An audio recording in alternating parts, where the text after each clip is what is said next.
Hi geniuses, welcome to the channel Science Wizard Pooja Ranjan. This channel is all about the science subject of classes 6th, 7th, 8th, 9th and 10th physics and chemistry. If you are new to my channel, you can subscribe to the channel for more science videos, and if you like the explanation then please press the like button and you can share this video with your friends, family and the classmates. So the chapter which we are going to discuss today is of class 8, chapter 4, chemistry, metals and non-metals.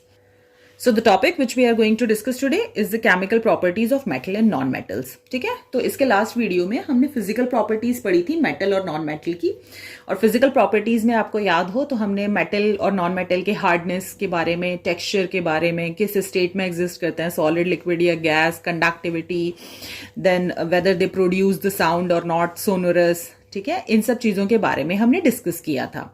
तो physical properties में आपने देखा कि वहां पर कोई भी नया सब्सटेंस फॉर्म नहीं होता है, ठीक है, वहां पे सिर्फ फिजिकल प्रॉपर्टीज, हार्डनेस, टेक्सचर और कंडक्टिविटी, इन सब के बारे में बात करते हैं। और आपने एक और चीज नोटिस की होगी फिजिकल प्रॉपर्टीज ऑफ मेटल और नॉन मेटल में, कि जो फिजिकल प्रॉपर्टीज थी मेटल की वो एग्जैक्टली अपोजिट थी to that of non metal. जैसे मेटल्स हार्ड होते हैं, नॉन मेटल सॉफ्ट होते हैं। मेटल्स गुड कंडक्टर होते हैं इलेक्ट्रिसिटी के, नॉन मेटल्स जो होते हैं बैड कंडक्टर होते हैं इलेक्ट्रिसिटी के। इन द सेम वे यहां पे हम अब केमिकल प्रॉपर्टीज डिस्कस करेंगे मेटल्स एंड नॉन मेटल्स की। केमिकल प्रॉपर्टीज मतलब कि जब वो केमिकली रिएक्ट करते हैं, ठीक है, कौन? मेटल और नॉन मेटल। अब जब केमिकल रिएक्शन हो रही है मेटल और नॉन मेटल की, तो एक और सब्सटेंस चाहिए जिसके संग वो केमिकली रिएक्ट करेंगे और नया सब्सटेंस बनाएंगे, वहां पे केमिकल रिएक्शन होगी।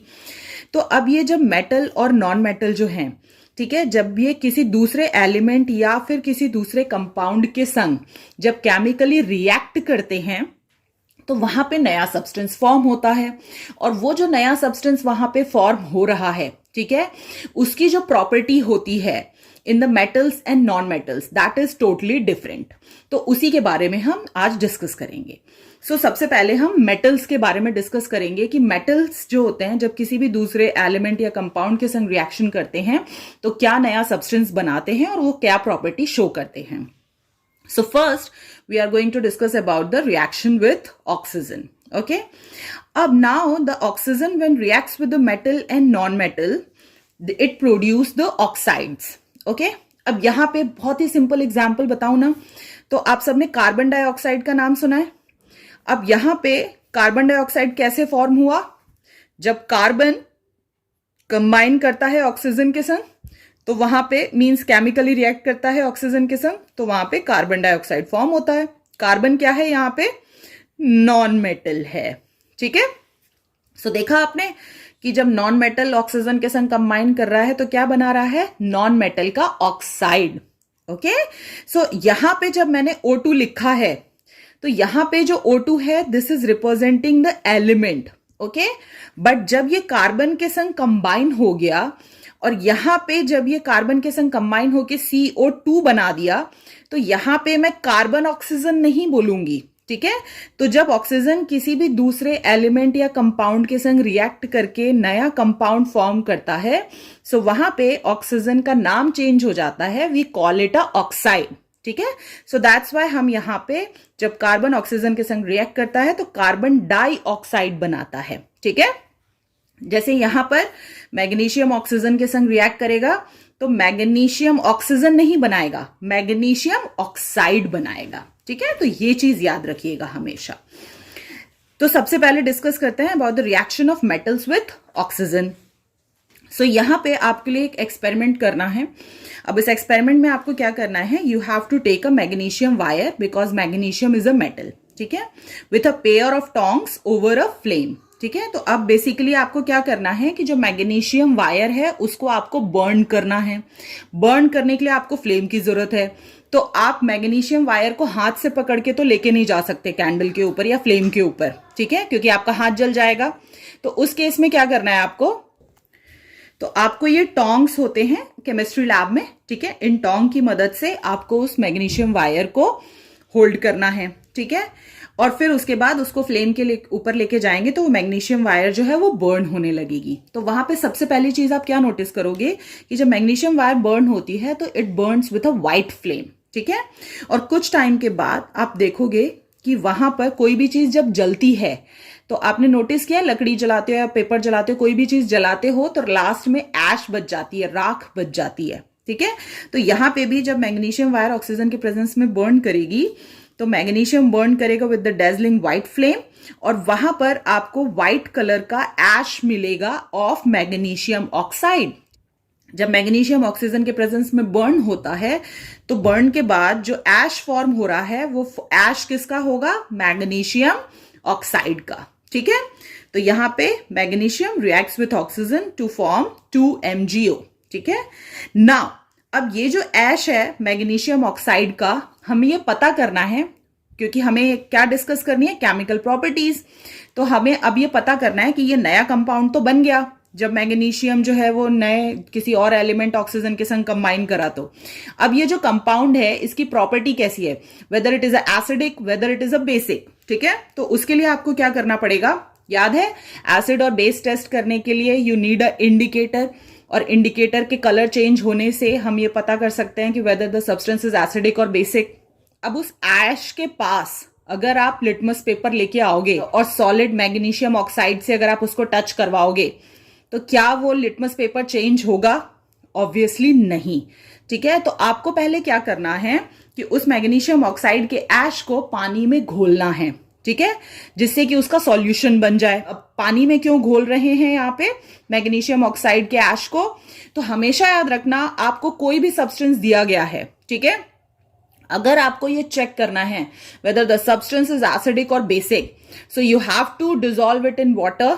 अगर वो लिक्विड स्टेट में नहीं है तो then you have to dissolve it in water, you have to prepare a solution, और सॉल्यूशन प्रिपेयर करने के बाद ही आपको ये पता चल सकता है whether the substance is acidic और बेसिक। ठीक, जो ऐश है मैग्नीशियम ऑक्साइड का, जैसे ही आप उसमें पानी डालोगे और फिर जिस टेस्ट ट्यूब में आपने वो सॉल्यूशन बनाया है, ठीक है, वहां पे जब आप रेड लिटमस पेपर लेके आओगे तो वो जो रेड लिटमस पेपर है वो टर्न हो जाएगा ब्लू। सो इससे हमें क्या पता चलता है कि जो सॉल्यूशन है वो बेस है। मतलब कि जब भी मैग्नीशियम बर्न होता है in the air to produce the basic oxide, so इसका मतलब कि ये जो मैग्नीशियम ऑक्साइड है उसका नेचर कैसा है? बेसिक। क्यों है इसका नेचर बेसिक? क्योंकि जब रेड लिटमस पेपर लेके आती हूं उसमें, तो रेड लिटमस पेपर टर्न हो जाता है ब्लू में। अब नाउ द नेक्स्ट क्वेश्चन कि यहां पर जब आपने पानी डाला तो क्या हुआ? ठीक है, क्योंकि जो बेस होते हैं ना, बेस में हमेशा हाइड्रोक्साइड्स आयन प्रेजेंट होते हैं, बट यहां पे तो सिर्फ ऑक्साइड आयन है। अब हाइड्रोक्साइड आयन कैसे बना? Let me show you. So यहां पे जैसे ही आप मैग्नीशियम ऑक्साइड के ऐश को पानी में घोलोगे तो वहां पे मैग्नीशियम हाइड्रोक्साइड बन जाएगा। As you can see the OH is the hydroxide ion. अगर आपको याद हो तो NaOH जो होता है वो बेसिक होता है, KOH जो होता है बेसिक होता है। इनमें हाइड्रोक्साइड आयन्स होते हैं, तो किसी में भी अगर हाइड्रोक्साइड आयन है तो इसका मतलब वो क्या कैसा प्रॉपर्टी शो करेगा? बेसिक। ठीक है, तो यहां पे ये दो रिएक्शंस हैं। पहला कि जब मैग्नीशियम बर्न होगा in the presence of oxygen तो मैग्नीशियम ऑक्साइड बनाएगा, और दूसरा जब मैग्नीशियम ऑक्साइड के ऐश को आप वाटर में घोलेंगे तो मैग्नीशियम हाइड्रोक्साइड बनेगा, और जब उसमें आप रेड लिटमस पेपर डिप करेंगे तो वो ब्लू में टर्न हो जाएगा। और जब रेड लिटमस पेपर टर्न होता है ब्लू में, सो इसका मतलब आपका सॉल्यूशन कैसा है? बेसिक है। सो दिस शोज दैट कि all the metals when burned in the presence of oxygen they form the metal oxides which are basic in nature. So generally दूसरे मेटल्स के संग भी ये सेम एक्सपेरिमेंट करके देखा गया। सारे मेटल्स को बर्न किया गया in the presence of oxygen, और जब उनको लिटमस पेपर से चेक किया गया तो वो नोटिस किया गया कि जितने भी मेटल्स होते हैं ज्यादातर ऑक्सीजन के संग कंबाइन करके बेसिक ऑक्साइड्स ही बनाते हैं। तो हमेशा याद रखिएगा कि जितने भी मेटल ऑक्साइड्स होते हैं they are all basic in nature. Why they are basic in nature? Because they turn red litmus to blue. Okay, and why they turn red litmus to blue? Because जैसे ही metal oxide को, ठीक है, आप पानी में घोलते हो तो वहां पे मेटल हाइड्रोक्साइड बना देता है वो, ठीक है, और हाइड्रोक्साइड मतलब it is a basic solution. ठीक है, in the same way sodium और पोटेशियम जो होते हैं वो भी ऑक्सीजन के संग रिएक्ट करते हैं, but they react at the room temperature only and catch fire while reacting. इसका मतलब क्या हुआ कि अगर कोई चीज ऑक्सीजन के संग रिएक्ट करते वक्त अगर उसमें आग लग जाती है तो इसका मतलब कि वो रिएक्शन जो है वो बहुत ही ज्यादा विग्रस होती है, ठीक है, इसीलिए वहां पे वो फायर कैच कर लेता है। अब एक चीज और नोटिस करोगे आप कि जब हमें मैग्नीशियम रिबन का रिएक्शन करवाना था ऑक्सीजन के संग, तो जब आपने जलाया उसको तभी जाके मैग्नीशियम रिएक्ट करा और यहां पे मैग्नीशियम ऑक्साइड बनाया, ठीक है। बट यहां पर आपको कोई जलाने की जरूरत नहीं है, ठीक है। वो क्या कर रहा है, रूम टेम्परेचर पे ही सोडियम और पोटेशियम जो है, जो आपके एटमॉस्फेयर में ऑक्सीजन प्रेजेंट है उसके संग इजीली रिएक्ट कर जाते हैं, ठीक है। और क्योंकि ये बहुत ज्यादा रिएक्टिव होते हैं तो रिएक्शन बहुत विग्रस होती है, जिसके कारण वो इजीली फायर कैच कर लेते हैं। सो इससे हमें एक चीज और पता चलती है कि क्योंकि सोडियम और पोटेशियम रूम टेम्परेचर पे ही रिएक्ट कर जा रहे हैं तो इसीलिए आप इनको ओपन नहीं रख सकते हैं, ठीक है, क्योंकि जैसे ही आप उनको खुली हवा में रखेंगे तो वो तुरंत ऑक्सीजन के संग रिएक्ट कर जाएंगे और आग पकड़ लेंगे। That can be dangerous. So that's why the sodium when reacts with oxygen it also forms the metal oxides. तो हमेशा याद रखना, जब भी मेटल्स ऑक्सीजन के संग रिएक्ट करेंगे मेटल ऑक्साइड बनाएंगे। अब क्योंकि ये जो रिएक्शन है बहुत विग्रस है तो आपको ऑक्सीजन का कांटेक्ट काटना पड़ेगा with the sodium and potassium, ठीक है। सो उनके ऑक्सीजन से दूर रखने के लिए उन मेटल्स को, सोडियम और पोटेशियम को केरोसिन में स्टोर किया जाता है। तो ये एक बहुत ही इंपॉर्टेंट क्वेश्चन है जो कि एग्जाम्स में पूछा जाता है कि जो सोडियम और पोटेशियम है उसको केरोसिन में क्यों स्टोर करके रखते हैं, क्योंकि जो सोडियम और पोटेशियम है वो इजीली ऑक्सीजन के संग रिएक्ट कर जाते हैं even at the room temperature, और ये रिएक्शन इतनी ज्यादा विग्रस होती है कि वो फायर कैच कर सकते हैं, इसीलिए उनको आपको केरोसिन में रखना पड़ता है। ऑन अदर हैंड कुछ मेटल्स ऐसे भी होते हैं जो बहुत स्लोली रिएक्ट करते हैं with the oxygen, okay, like iron and the copper reacts only on heating at a very high temperature and do not burn while reacting. So ये reaction इतना slow होता है कि यहां पर जब आयरन और कॉपर को अगर आपको ऑक्सीजन के संग रिएक्ट करवाना है तो पहले इनको बर्न करना पड़ता है बहुत ही हाई टेम्परेचर पे, तब जाके जो आयरन है वो ऑक्सीजन के संग कंबाइन करके आयरन ऑक्साइड, या कॉपर जो है ऑक्सीजन के संग कंबाइन करके कॉपर ऑक्साइड बनाएगा, ठीक है। और यहां पे ये रिएक्शन इतनी स्लो होती है कि वहां पे वो जलते भी नहीं। आपने नोटिस किया है जब आप लोहे को गर्म करते हो तो लोहा पिघलता है, ठीक है, पहले, ओके, उसका स्टेट चेंज होता है सिर्फ, क्योंकि जल्दी जो लोहा है वो ऑक्सीजन के संग रिएक्ट नहीं करता, ये बहुत ही स्लो रिएक्शन होती है, ठीक है। और जब बहुत हाई टेम्परेचर पे आप लोहे को गर्म करोगे तब जाके वहां पे जो लोहा है वो ऑक्सीजन के संग रिएक्ट करेगा, और लोहे और कॉपर को जलाने से आपने देखा है कभी आग नहीं प्रोड्यूस होती, ठीक है, इसीलिए क्योंकि वो बहुत ही स्लो रिएक्शन होती है। तो इसीलिए जो कॉपर है ऑक्सीजन के संग जब कंबाइन करेगा तो वहां पे कॉपर ऑक्साइड फॉर्म करेगा। नाउ इस एक्सपेरिमेंट में we are going to see what happen when non metal reacts with oxygen, ठीक है। सो इसके लिए आपको एक स्मॉल अमाउंट ऑफ सल्फर लेना है, ठीक है। तो सबसे पहले अगर आपको याद हो तो मैंने आपको बताया था ना, कार्बन जो कि नॉन मेटल है ऑक्सीजन के संग कंबाइन करके कार्बन डाइऑक्साइड गैस बना रहा है, in the same way sulphur भी नॉन मेटल है। तो सल्फर को आप डीफ्लैग्रेटिंग स्पून में लेंगे। डीफ्लैग्रेटिंग स्पून का मतलब एक बड़ा सा हैंडल वाला ये स्पून होता है जिसको कि कवर करके ग्लास जार में रखा जाता है, ठीक है। अब इसमें आप सल्फर लेके इसको बर्न करेंगे, ठीक है, फ्लेम के ऊपर रख दो, अपने आप जलने लगेगा। Heat it over the Bunsen burner flame, और जैसे ही ये जलना शुरू होगा, ठीक है, सो उसमें से गैस निकलेगी, ओके। वो जो गैस है उसको आपको जैसे ही जलना शुरू हो तुरंत इसको इसके अंदर ग्लास जार के अंदर डाल के इसके कवर को बंद कर दो, ठीक है। After the sulphur stops burning, जैसे ही आपको दिखेगा कि अब इसमें से आग निकलना बंद हो गई है, धुआं निकलना बहुत कम हो गया है, फ्यूम्स नहीं निकल रही हैं, तो इसका मतलब अब सल्फर बर्न नहीं हो रहा है। तो स्पून, ये आपका कवर हटाना है आपको, ठीक है, उसमें से स्पून बाहर निकाल लेना है, और उसके बाद आपको उसमें थोड़ा सा पानी डाल देना है जार में, और फिर से तुरंत लिड बंद कर देनी है। तो आप तुरंत ये क्यों करना है, क्योंकि जब भी सल्फर ऑक्सीजन के प्रेजेंस में बर्न होगा तो वहां पे सल्फर डाइऑक्साइड गैस बनती है। तो एक्चुअली वो गैस होती है, तो जैसे ही आप लिड को खोलोगे ना तो वो गैस बाहर निकलने लगेगी। तो इसीलिए तुरंत स्पून बाहर निकाल के जल्दी से पानी डालना है और इसको तुरंत बंद कर देना है ताकि गैस इसी के अंदर ट्रैप्ड रहे। ओके, और फिर उसके बाद आपको इस जार को जोर से शेक करना है। अब शेक करने से क्या होगा कि जो सल्फर डाइऑक्साइड गैस थी इसके अंदर वो पानी के संग मिल जाएगी, दोनों एक दूसरे के संग घुलेंगे। ठीक है, और फिर उसके बाद आप इसको ओपन करो और उसके बाद उसके अंदर ब्लू लिटमस पेपर डाल के चेक करो कि क्या आपका लिटमस पेपर रेड कलर में टर्न हो रहा है। सो आप ये पाओगे कि यस, यहां पर आपका लिटमस पेपर रेड में टर्न हो गया। तो जब भी ब्लू लिटमस पेपर रेड में टर्न होता है सो इसका मतलब है कि जो आपका सॉल्यूशन है वो एसिडिक है।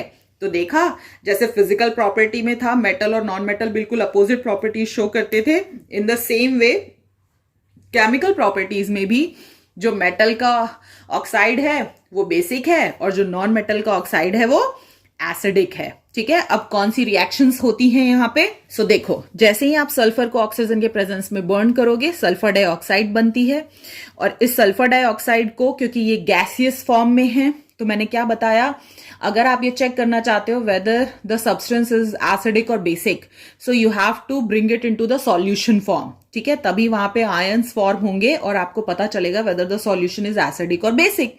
सो उसके लिए आपको अभी सल्फर डाइऑक्साइड को पानी में घोलना है। तो जैसे ही आप इसको पानी में घोलोगे तो यहाँ पे सल्फ्यूरस एसिड बन जाएगा। सो सी, जैसे ही सल्फर डाइऑक्साइड पानी में घुलेगा तो ये H2SO3 सल्फ्यूरस एसिड बन गया। क्योंकि ये एसिड है तो ये टर्न करेगा ब्लू लिटमस टू रेड। तो इसका मतलब कि जितने भी नॉन मेटल ऑक्साइड्स हैं they are all acidic. Okay, phosphorus जो होता है, phosphorus is also a non metal. जब फास्फोरस को बर्न करते हैं एयर के प्रेजेंस में तो ये बनाता है फास्फोरस पेंटॉक्साइड। ओके, और क्योंकि ये भी एक नॉन मेटल है और एयर के प्रेजेंस में बर्न होगा तो नॉन मेटल ऑक्साइड बनाएगा, और इसीलिए इसका भी जो नॉन मेटल ऑक्साइड होगा वो कैसा होगा? एसिडिक। व्हाई? बिकॉज जितने भी एसिडिक सॉल्यूशंस होते हैं वो टर्न करते हैं ब्लू लिटमस को टू द रेड। ओके, सो यहां पर अगर आप नोटिस करोगे तो ये ब्लू लिटमस रेड में क्यों चेंज हुआ? Due to the presence of hydrogen ion. ठीक है, तो जितने भी एसिड्स होते हैं आप उसमें नोटिस करोगे कि H जो होता है वो हमेशा प्रेजेंट होता है। Let me give you example. जैसे देखो HCl, HNO3 पढ़ा था ना आपने, H2SO4, इन सभी एसिड्स में H होता है। तो जितने भी एसिड्स होते हैं उन सब में H प्लस आयंस होते हैं, और जितने भी बेस होते हैं उन सब में hydroxide means OH minus ions होते हैं। सो दैट्स वाई जहां हाइड्रोक्साइड आयन बन रहा है वो बेसिक सॉल्यूशन है, और जहां पे H प्लस आयन फॉर्म हो रहा है जिसमें H प्लस आयन है वो एसिडिक सॉल्यूशन है। सो दूसरा आपने देखा कि नॉन मेटल जब भी ऑक्सीजन के संग रिएक्ट करेंगे तो एसिडिक ऑक्साइड बनाएंगे। सो दोनों बिल्कुल अपोजिट प्रॉपर्टी शो कर रहे हैं। नाउ जो नेक्स्ट रिएक्शन हम देखेंगे वो देखेंगे रिएक्शन विद द वाटर। अब ये जो रिएक्शन है ना, रिएक्शन विथ वाटर, मतलब क्या होता है जब मेटल और नॉन मेटल वाटर के संग रिएक्ट करते हैं। रिएक्शन यूज की जा सकती है to test whether which metal is more reactive and which metal is less reactive. So metal की जो रिएक्टिविटी होती है ना वो भी इससे पता चल जाती है। ओके, अब इसके लिए क्या करना है, आपको एक बीकर लेना है, पानी भरना है, और उसके बाद आपको एक सोडियम का पीस लेना है। तो सोडियम के पीस में आपको याद आ रहा है सोडियम जो होता है बहुत हाईली रिएक्टिव होता है, जैसे ही हवा के कांटेक्ट में आएगा तुरंत रिएक्ट करके वो आग पकड़ लेगा। सो इसीलिए बहुत छोटा सा सोडियम का पीस लेना है, ऑलमोस्ट गेहूं के दाने के बराबर। ये एक्सपेरिमेंट को टीचर को ही करना है, आप नहीं कर सकते क्योंकि बहुत विग्रस रिएक्शन होती है, आग लग सकती है, दैट कैन बी डेंजरस। फिर उसको सुखाना है आपको फिल्टर पेपर से अगर उसमें कुछ मॉइस्चर है, और फिर उसके बाद आपको उसको पेयर ऑफ टोंग्स से पकड़ के और जेंटली बहुत धीरे से आपको उसको बीकर में ड्रॉप करना है। ठीक है, और फिर उसके बाद आपको आपकी ऑब्जर्वेशन नोट करनी है। तो जैसे ही आप उसको बीकर में ड्रॉप करेंगे तो आप देखेंगे कि जैसे पानी जो उबलता है ना एकदम से, वैसा पानी में रिएक्शन हो रही है और पानी बॉयल जैसा होने लगेगा। ठीक है, और फिर थोड़ी देर के बाद आप जब बीकर को टच करेंगे आफ्टर द रिएक्शन ओवर्स तो वहां पे देखेंगे कि बीकर जो है वो गर्म हो गया है। ठीक है। और उस बीकर में अब ये पता करना है हमें कि वेदर द सॉल्यूशन जो रिएक्शन हुई है, तो जो नया सब्सटेंस फॉर्म हुआ है, वेदर इट इज एसिडिक और बेसिक, तो उसके लिए आपको उसमें रेड लिटमस पेपर और ब्लू लिटमस पेपर दोनों डालने हैं और चेक करना है वेदर जो एसिडिक है सॉल्यूशन या फिर बेसिक है। ठीक है। सो यहां पर आप ये नोटिस करोगे कि जैसे ही सोडियम को पानी में डालोगे तो वहां पे बुलबुले से बनने लगेंगे, और जब वो बुलबुले बनना बंद हो जाए और उसको टच करोगे तो देखोगे कि वो गर्म हो गया है। सो इसका मतलब क्या हुआ कि सोडियम जो होता है वो बहुत ही विग्रसली रिएक्ट करता है पानी के संग। ठीक है। और वहां पर जब वो रिएक्ट करता है तो वो बहुत सारी हीट भी रिलीज करता है। ठीक है। हीट रिलीज करना मतलब हीट दे रहा है। हीट देने का मतलब हुआ कि कोई भी रिएक्शन जिसमें हीट बाहर निकलती है, अगर आपको याद हो तो ऐसे रिएक्शंस को जिसमें हीट बाहर निकलती है, इनको हम एक्सोथर्मिक, आपने 7th क्लास में पढ़ा है, एक्सोथर्मिक रिएक्शंस कहते हैं। ठीक है। सो इसका मतलब क्या हुआ कि जब भी मेटल्स, ठीक है, पानी के संग रिएक्ट करते हैं तो वहां पे हीट रिलीज होती है और वहां पे वो रिएक्शन एक्सोथर्मिक रिएक्शन होती है। तो क्या सारे मेटल्स जब पानी के संग रिएक्ट करते हैं तो ऐसे ही होता है? तो नहीं। ठीक है। तो इसीलिए यहाँ पे सोडियम और पोटेशियम जो होते हैं, क्योंकि वो बहुत ही रिएक्टिव मेटल हैं, तो जनरली ये दोनों मेटल्स जब पानी के संग रिएक्ट करते हैं तो बहुत विग्रस रिएक्शन होती है और वहां पे हीट रिलीज होती है। तो इसीलिए एक्सोथर्मिक रिएक्शंस होती हैं of sodium and potassium with the water. ठीक है। सो सोडियम, पोटेशियम और कैल्शियम ये जो होते हैं ये बहुत ही विग्रसली रिएक्ट करते हैं पानी के संग, और इसके कारण वहां पे बहुत सारी हीट रिलीज होती है। अब नाउ क्या बन रहा है, जो नया सब्सटेंस बन रहा है वो एसिडिक है या बेसिक, ये टेस्ट करना है। तो आप देखोगे कि जब सोडियम पानी के संग रिएक्ट करता है तो वो बनाता है सोडियम हाइड्रोक्साइड। देखा? और अगर आपको याद हो तो मैंने अभी आपको बताया था कि जब किसी में भी हाइड्रोक्साइड है, अगर OH है अगर, तो वो कैसा होगा? बेसिक होगा, है ना? पे भी हाइड्रोक्साइड है ना, OH देखो, तो इसीलिए ये भी कैसा होगा? सब्सटेंस बेसिक होगा। मतलब कि ये चेंज करेगा आपके रेड लिटमस को किसमें? ब्लू में। ठीक है। और यहां पे हाइड्रोजन गैस भी इससे बाहर निकलती है। सो हमेशा याद रखिएगा कि जब भी मेटल पानी के संग रिएक्ट करता है तो मेटल हाइड्रोक्साइड बनाता है with the release of hydrogen gas. ठीक है। In the same way magnesium, अब यहां पे सोडियम, पोटेशियम और कैल्शियम जो होते हैं ये तो बहुत हाईली रिएक्टिव होते हैं, तो ये ठंडे पानी के साथ भी बहुत ही विग्रस रिएक्शन करके यहाँ पे पोटेशियम हाइड्रोक्साइड और कैल्शियम हाइड्रोक्साइड कंपाउंड फॉर्म करते हैं और हाइड्रोजन गैस रिलीज होती है। ठीक है। But if we talk about the magnesium, तो जो मैग्नीशियम होता है वो इन तीनों से लेस रिएक्टिव होता है। ठीक है। सो इसीलिए जो मैग्नीशियम है, क्योंकि वो लेस रिएक्टिव है तो वो ठंडे पानी से रिएक्ट नहीं कर सकता। सो इसीलिए मैग्नीशियम को अगर रिएक्ट करवाना है पानी के साथ तो या तो पानी गर्म होना चाहिए और नहीं तो स्टीम जो होती है, ठीक है, जो वेपर्स निकलते हैं उसके संग मैग्नीशियम रिएक्ट कर सकता है। सो जब, क्योंकि मैग्नीशियम लेस रिएक्टिव है और वो हॉट वाटर और स्टीम के संग रिएक्ट करता है, तो ये हाइड्रोक्साइड नहीं बनाता है। ये क्या बनाएगा? यहाँ पे ये मेटल ऑक्साइड बनाएगा और यहां से हाइड्रोजन गैस रिलीज होगी। ठीक है। अब मेटल ऑक्साइड जो होते हैं वो भी कौन से होते हैं, कैसा नेचर शो करते हैं? They also show the basic nature. तो ये भी कैसा होगा? Basic. Next if we talk about the aluminium, ठीक है, तो जो एल्यूमिनियम होता है वो भी लेस रिएक्टिव होता है। ठीक है। वो भी आपके कोल्ड वाटर के संग रिएक्ट नहीं करता, that also reacts with the hot water और स्टीम। ठीक है। तो अब यहां पर देखो, मैग्नीशियम जब रिएक्ट कर रहा है ना हॉट वाटर और स्टीम के संग, तो यहाँ पे ये मेटल ऑक्साइड बना रहा है और हाइड्रोजन गैस रिलीज हो रही है। The same happens with the aluminium. ठीक है। बट यहाँ पर एल्यूमिनियम के केस में हमें एक बेनिफिट मिल जाता है। वो क्या होता है कि जब एल्यूमिनियम रिएक्ट करता है पानी के संग तो वो भी ऑब्वियस है मेटल ऑक्साइड बनाएगा, क्योंकि वो भी उतना रिएक्टिव नहीं है लाइक सोडियम, पोटेशियम और कैल्शियम। तो एल्यूमिनियम ऑक्साइड जो होता है, जो फॉर्म हो रहा है, तो सपोज करो कि एक ये ब्रिक है एल्यूमिनियम की। ठीक है।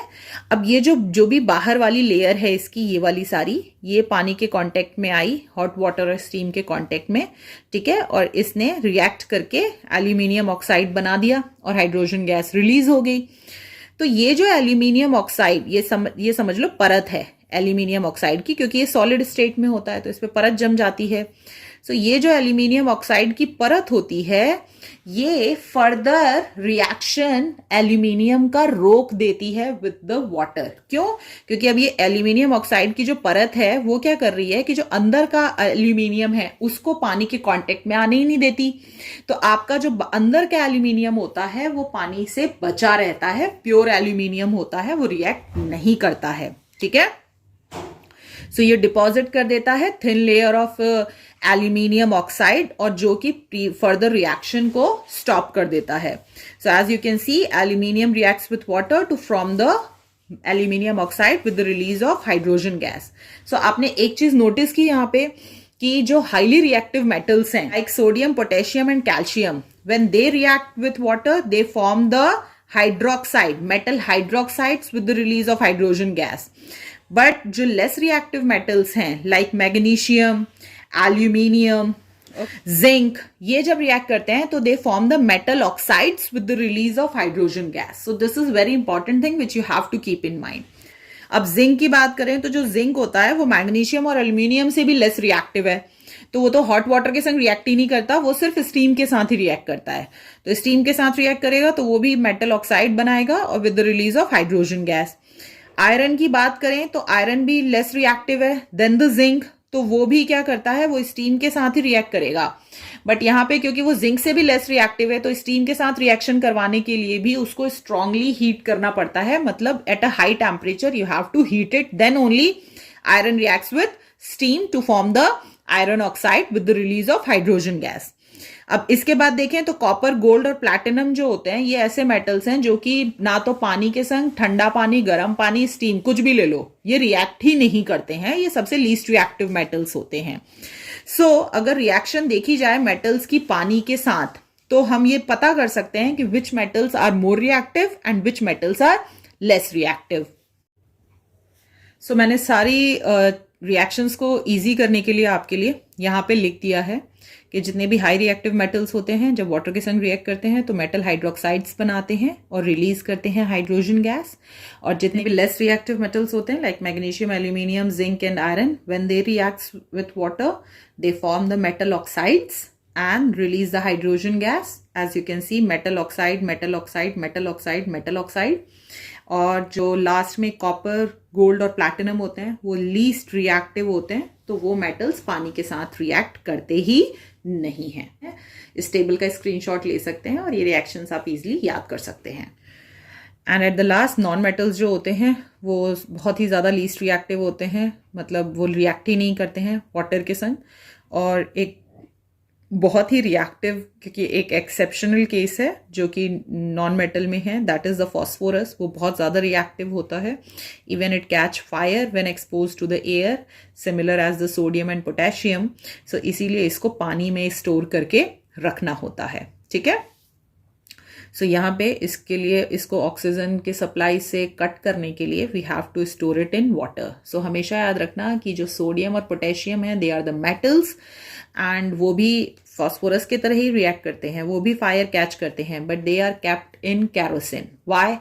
एंड हियर द फॉस्फोरस वो भी सोडियम और पोटेशियम की तरह ही रिएक्ट कर रहा है, ठीक है, when expose to air, but उसको यहाँ पानी में रख रहे हैं।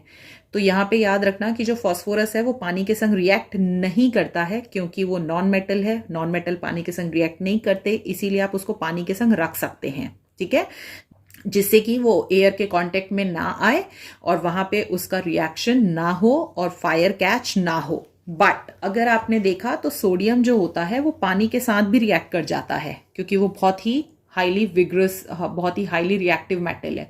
सो इसीलिए सोडियम और पोटेशियम क्योंकि वो पानी के साथ भी रिएक्ट कर जाते हैं तो इसीलिए उनको कैरोसिन में रखना पड़ता है उसका पानी और एयर के संग कांटेक्ट को काटने के लिए, ठीक है। तो this is the basic difference which you have to keep in mind.